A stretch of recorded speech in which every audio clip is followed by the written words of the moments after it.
ఇది రెండో పెళ్లి. కానీ ఇది జరగాలంటే నాకు కొన్ని కండిషన్స్ ఉన్నాయి. పాయింట్ నెంబర్ 1, మనిద్దరి మధ్య ఏ రకమైన సంసార బంధం ఉండదు. సారీ.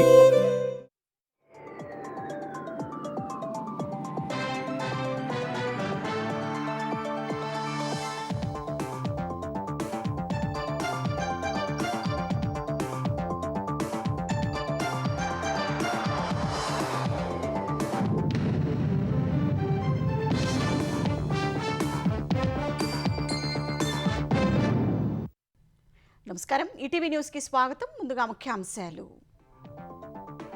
ప్రభుత్వ పాఠశాలలో ప్రపంచ స్థాయి ప్రమాణాలే లక్ష్యమన్న రేవంత్. రంగారెడ్డి జిల్లా ఆరుట్లలో తెలంగాణ పబ్లిక్ స్కూల్ ప్రారంభించిన సీఎం.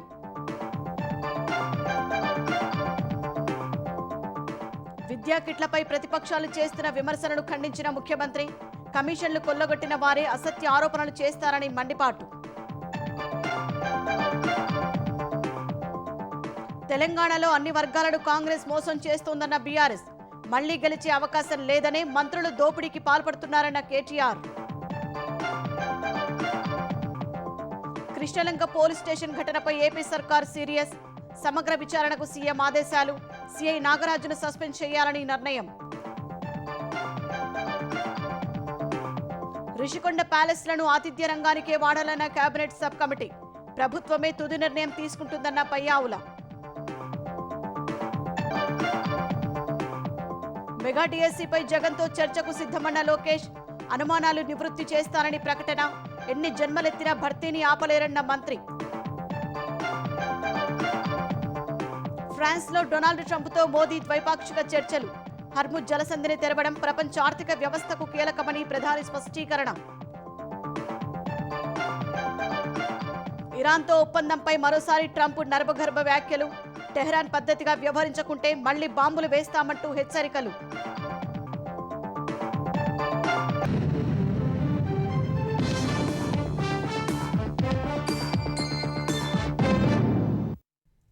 ప్రభుత్వ పాఠశాలలో చదవటం నామోషి అనే ఆలోచన పోవాలనే లక్ష్యంతోనే విద్యారంగాన్ని సమూల ప్రక్షాళన చేస్తున్నట్లు సీఎం రేవంత్ రెడ్డి చెప్పారు. అంతర్జాతీయ స్థాయి ప్రమాణాలతో పాఠశాల విద్యా వ్యవస్థను అభివృద్ధి చేస్తున్నట్లు వివరించారు. రంగారెడ్డి జిల్లా ఆరుట్లలో నిర్మించిన తెలంగాణ పబ్లిక్ స్కూల్ ప్రభుత్వ విద్యకు రోల్ మోడల్గా నిలుస్తుందన్నారు. కమిషన్లు కొల్లగొట్టిన వారు అదే దృష్టితో ఆలోచిస్తారన్న రేవంత్ రెడ్డి విద్యార్థులకు నాణ్యమైన కిట్లు ఇచ్చినా ఓర్వలేకపోతున్నారని బీఆర్ఎస్పై మండిపడ్డారు.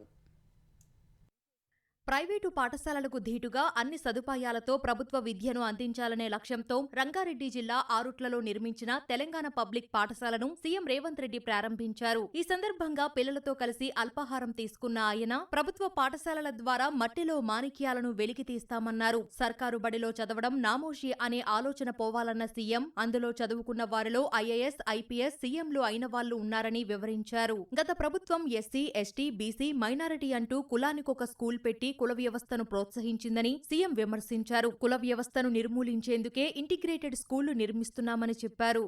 తెలంగాణ భవిష్యత్ పునర్నిర్మాణము అద్దాల మేడల్లోనో రంగుల గోడల్లోనో లేదు, తరగతి గదుల్లో ఉంది. ఈనాడు వీళ్లకు పెట్టేది ఖర్చు కాదు, భవిష్యత్తు పెట్టుబడి అని సంపూర్ణంగా విశ్వసిస్తూ ఈ విద్యతోనే సమాజంలో మార్పు తీసుకురావాలి. సమాజంలో ఉన్న అంటరానితనాన్ని, అసమానతలను తొలగించాలనే ప్రయత్నం చేస్తా ఉన్నాం. ఈ రోజు నర్సరీ నుంచి 12th క్లాస్ వరకు ప్రతి పేదవాళ్లకు విద్యను అందించాలని ఒక లక్ష్యంతో పనిచేస్తే ఇవాళ పాఠశాల బయట ఖాళీలు లేవు, అడ్మిషన్లు పూర్తి అయినాయని ప్రభుత్వ పాఠశాల ముందు బోర్డు పెట్టే పరిస్థితి వచ్చిందంటే ఇక్కడ విద్య నేర్పుతున్న సిబ్బంది, ఇక్కడి ఉపాధ్యాయుల యొక్క కమిట్మెంట్ని ఈ రోజు ముఖ్యమంత్రిగా నేను వారిని అభినందించదలుచుకున్నా. ఫుట్బాల్ దిగ్గజం మెస్సీని హైదరాబాద్ తీసుకొస్తే విమర్శలు చేశారని మండిపడిన సీఎం క్రీడాకారుల్లో స్ఫూర్తి నింపేందుకే ఆ పని చేసినట్లు వివరించారు. ప్రపంచ దిగ్గజం మెస్సీ ఫుట్బాల్ ఆడే వాళ్లకు నిలువెత్తు దేవుడు. ఆ మెస్సీని హైదరాబాద్ నగరానికి పిలిపించి కోట్లాది మంది పిల్లలకు స్ఫూర్తినివ్వాలి అని నేను ప్రయత్నం చేస్తే అందులో కూడా రాజకీయాలు ఎత్తి విమర్శించే కుసంస్కారం ఉన్న వాళ్ళు ఈరోజు తెలంగాణ రాష్ట్రంలో ప్రతిపక్షంలో ఉన్నారు. ఆయన డ్రగ్స్ డాన్ కాదు, మాఫియా డాన్ కాదు, బ్యాంకులు కొల్లగొట్టాడు, ప్రాజెక్టులు కట్టి కూలగొట్టాడు, కమిషన్ల పేర్ల మీద 1000 కోట్లు కొల్లగొట్టాడు, ఫుట్బాల్ మైదానంలో అద్భుతాలు సృష్టించే మెస్సీ తెలంగాణ రాష్ట్రానికి వస్తే గర్వపడాలి. ఇవాళ క్రీడల్ని ప్రోత్సహించాలని ప్రయత్నం చేస్తుంటే రాజకీయ స్వార్థంతో రేవంత్ రెడ్డి మెస్సీని వేస్తాడా అని కొంతమంది కడుపులో మసిమసి అయిపోతున్నారు. ఇట్లాంటి కుతంత్రాలతోనే కృషించిపోయి ప్రతిపక్ష హోదా కూడా రాకుండా వాళ్ళు కొట్టుకపోతారని నేను సంపూర్ణంగా విశ్వసిస్తున్నా. నాణ్యమైన వస్తువులతో విద్యార్థులకు విద్యా కిట్ ఇస్తుంటే అందులోనూ అవినీతి జరిగిందని బీఆర్ఎస్ బురద జల్లుతోందని రేవంత్ రెడ్డి ధ్వజమెత్తారు. ఆనాడు బట్టలు ఇస్తే 3 రోజులకే గుండీలు ఊసిపోతున్నాయి, కుట్టిన కుట్లు ఊడిపోతున్నాయి, తొడుక్కోవడానికి పనికి రాకుండా పోతున్నాయని నాకు చెప్పడం జరిగింది. అందుకే క్వాలిటీ ఉన్న బట్టలు, క్వాలిటీ ఉన్న షూస్, సాక్స్, దుప్పట్లు, టవల్స్, ఒక మంచి కిట్టు 9 వస్తువులను పెట్టి మంచి ఒక స్కూల్ బ్యాగ్తో సహా ఈనాడు పిల్లలకి ఇవ్వాలి. అంతర్జాతీయ ప్రమాణాలతోని అంతర్జాతీయ సంస్థలతోని ఈరోజు టెండర్లు పిలిచి ఇస్తే కమిషన్లకు అలవాటు పడ్డ వాళ్ళు మా మీద కమిషన్ల ఆరోపణలు చేస్తున్నారు. మా మంత్రులు చెప్పారు మేము టెండర్లు పిలిచిందే 685 కోట్లని. ఒక ఆయన చదువుకున్న ఆయన అంటాడు ఆయనకు గుండు కొట్టుకుంటే ఉన్నమతి పోయిందేమో నాకు తెలియదు కానీ 3000 కోట్ల అవినీతి జరిగింది అంటాడు. ఇంకా అతన్ని ఏమనాలో నాకైతే అర్థమైతలేదు. జాలిపడి వదిలేయడం తప్ప.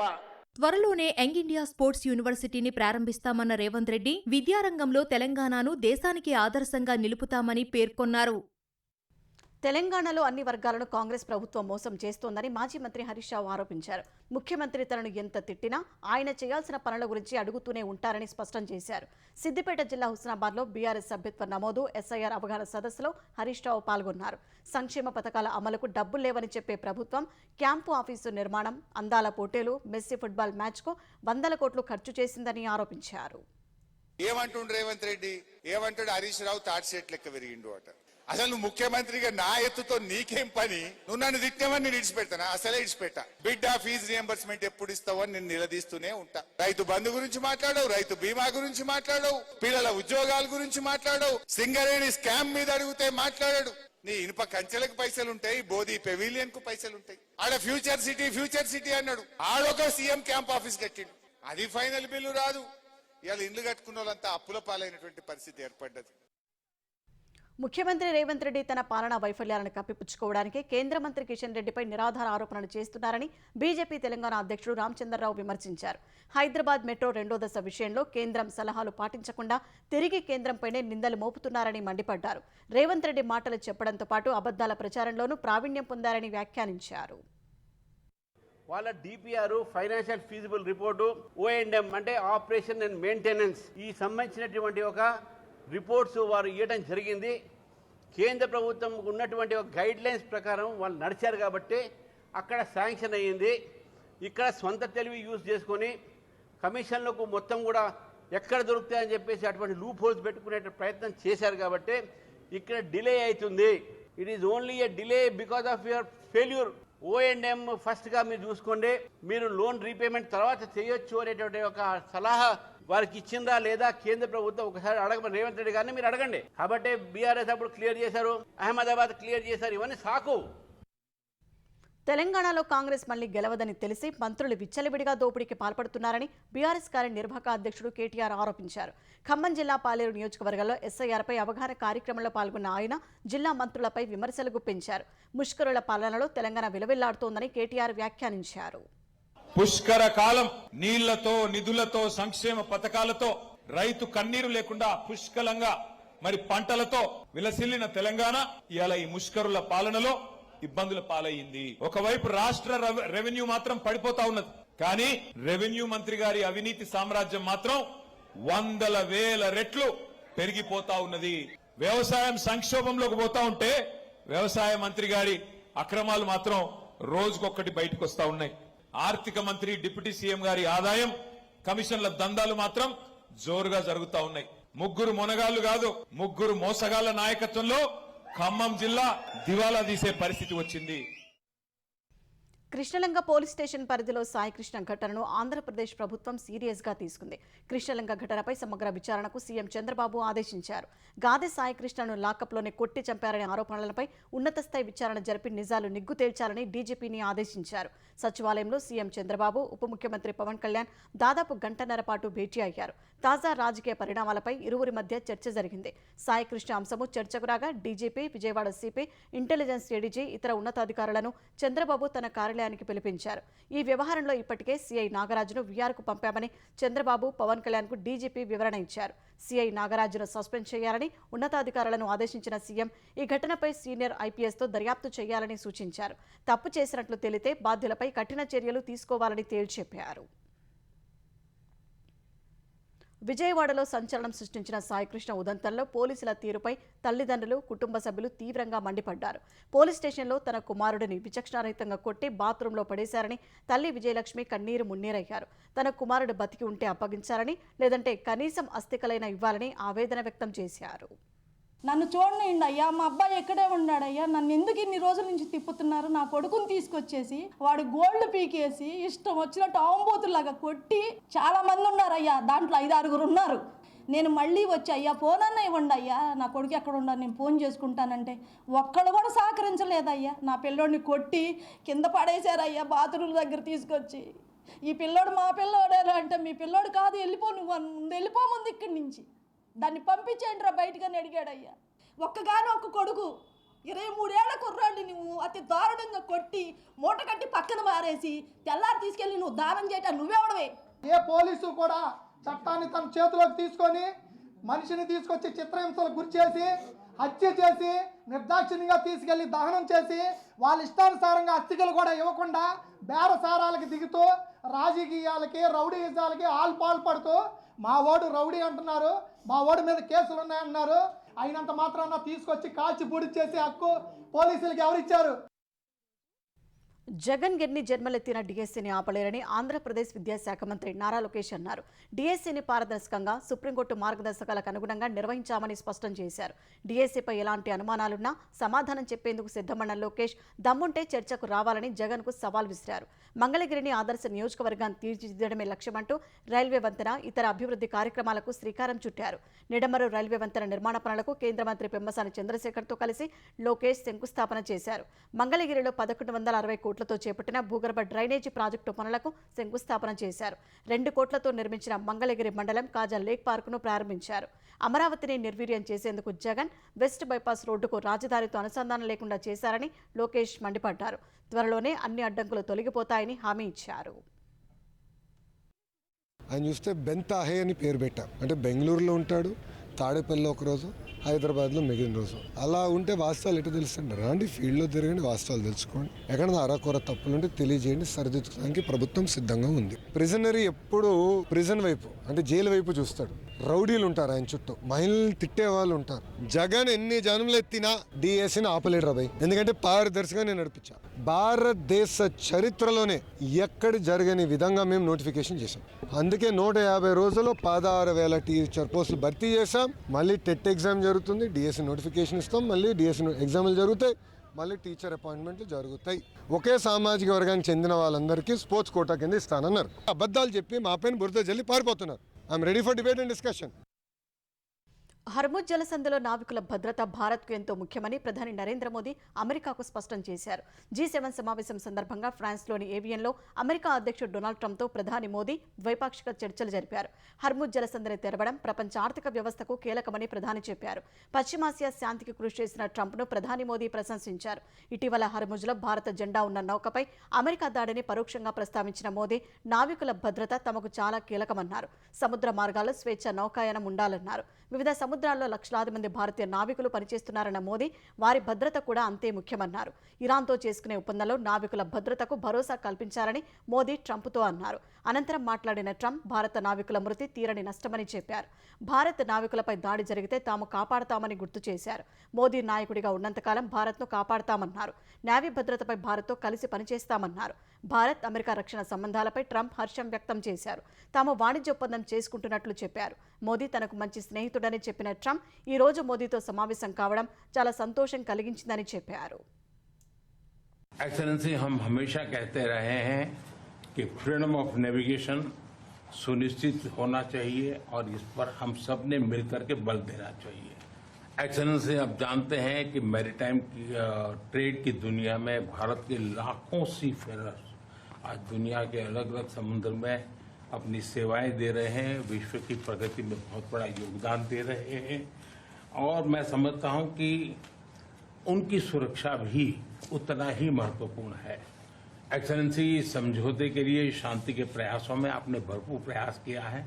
मुझे पूरा विश्वास है कि समझौते में सी फेरर की सुरक्षा भी सुनिश्चित होगी और उसको प्राथमिकता मिलेगी।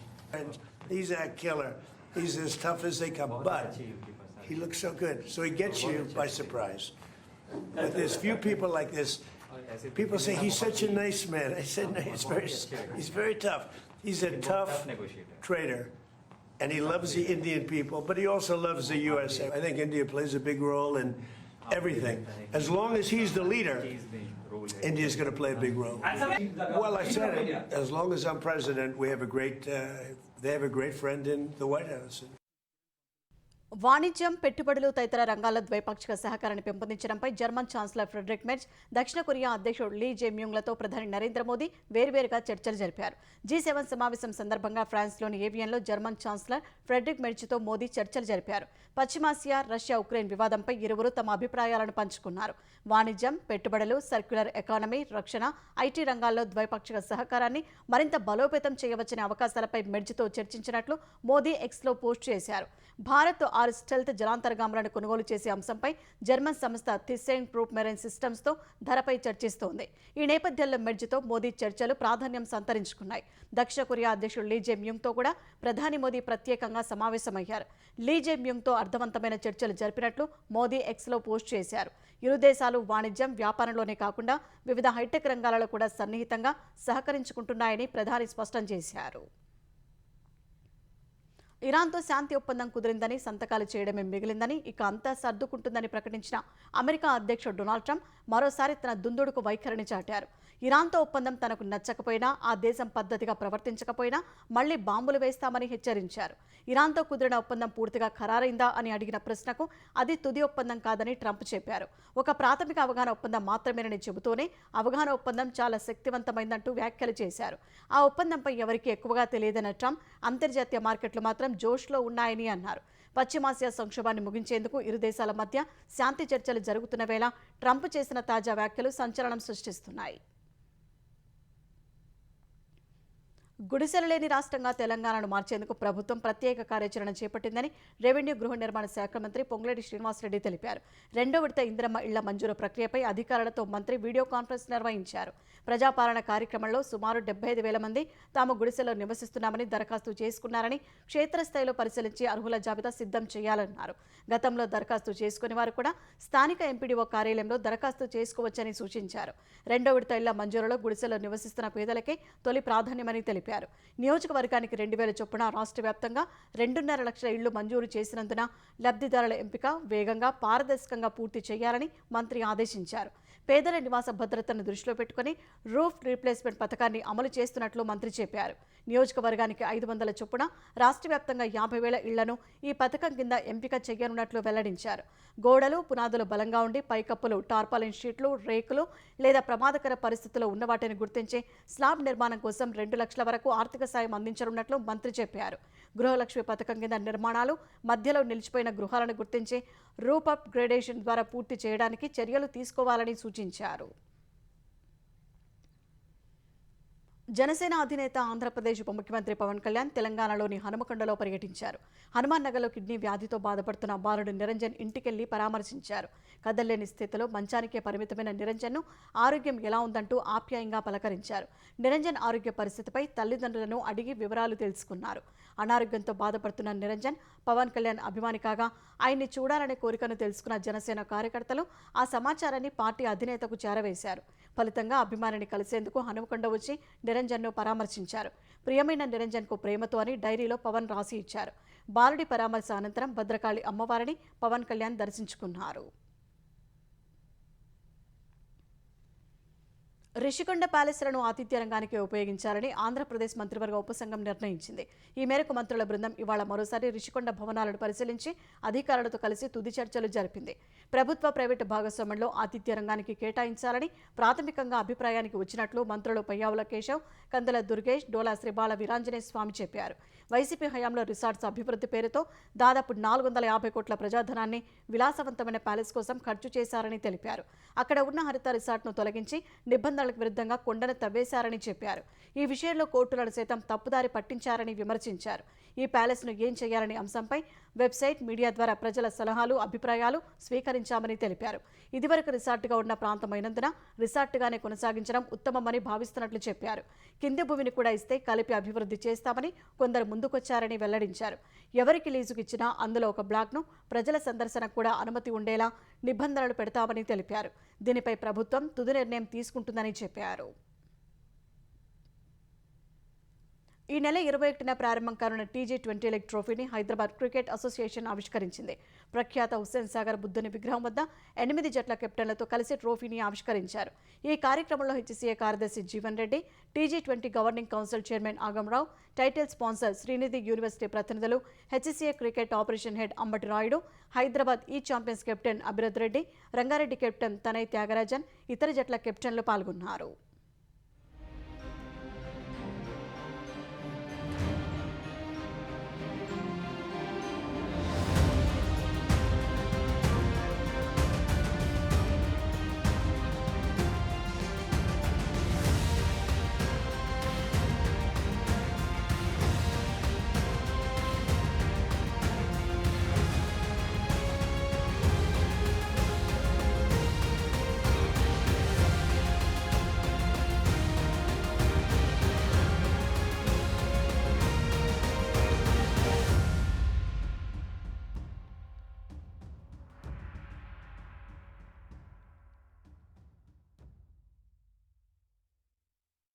రాజ్యాంగ సవరణ బిల్లు ఓటమికి ప్రతీకారంగా కేంద్ర హోంమంత్రి అమిత్ షా విపక్షాలపై దాడి చేస్తున్నారని కాంగ్రెస్ ఆరోపించింది.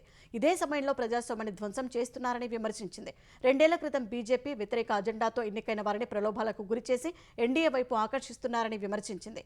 పార్టీ ఫిరాయించే వారికి ఇచ్చే ప్రోత్సాహకాలు దిగ్భ్రాంతికి గురిచేస్తున్నాయని కాంగ్రెస్ ప్రధాన కార్యదర్శి జయరాం రమేష్ అన్నారు.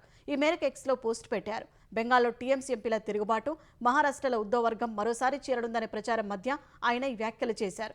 హోంమంత్రి పూర్తిగా అవకాశవాద రాజకీయాలు చేస్తున్నారని ఆరోపించారు. మ్యూచువల్ ఫండ్ పరిశ్రమ మాదిరిగా వ్యక్తుల అవసరాలకు తగ్గట్టు వివిధ పథకాలు, ఉత్పత్తులను అందిస్తున్నారని మండిపడ్డారు. ఆయన ఆగడాలకు అంతే లేకుండా పోతోందని, అయినప్పటికీ అంతిమ లక్ష్యం సాధించలేరని జయరాం రమేష్ జోస్యం చెప్పారు. టెలిగ్రామ్ బ్యాన్పై ప్రభుత్వ తీరును రాహుల్ గాంధీ తీవ్రంగా తప్పుపట్టారు. దొంగను పట్టుకునే బదులు బాధితుడి ఇంటికి తాళం వేయడం లాంటి కొత్త ట్రిక్ అని ఎద్దేవా చేశారు. నీట్ యూజీ 2026 పునః పరీక్షకు ముందు టెలిగ్రామ్ను బ్లాక్ చేయాలన్న ప్రభుత్వ ఆదేశాలకు అనుగుణంగా గూగుల్ ఈ యాప్ను ప్లేస్టోర్ నుంచి తొలగించింది.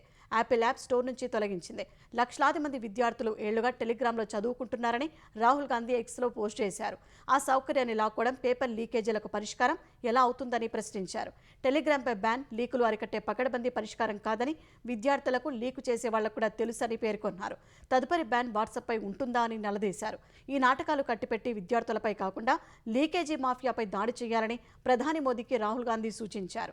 విద్యార్థుల ఆవేదనను వినకపోతే తమ హక్కులను ఎలా సాధించుకోవాలో దేశ యువతకు తెలుసని హెచ్చరించారు. అమెరికా, ఇరాన్ మధ్య అవగాహన తర్వాత ముడి చమురు ధరలు తగ్గుతున్న వేళ దేశీయ స్టాక్ మార్కెట్లో వరుసగా 4వ సెషన్లో లాభాలు సాధించాయి. గత సెషన్లో 544 పాయింట్లు పెరిగిన సెన్సెక్స్ ఇవాళ మరో 347 పాయింట్లు ఎగబాకింది. ఉదయం 77,080 పాయింట్ల వద్ద బీఎస్ఈ సూచీ ప్రారంభమైంది. మొదట్లో మదుపరులు లాభాల స్వీకరణకు దిగడం వల్ల 76,768 పాయింట్ల కనిష్ట స్థాయి నమోదు చేసింది.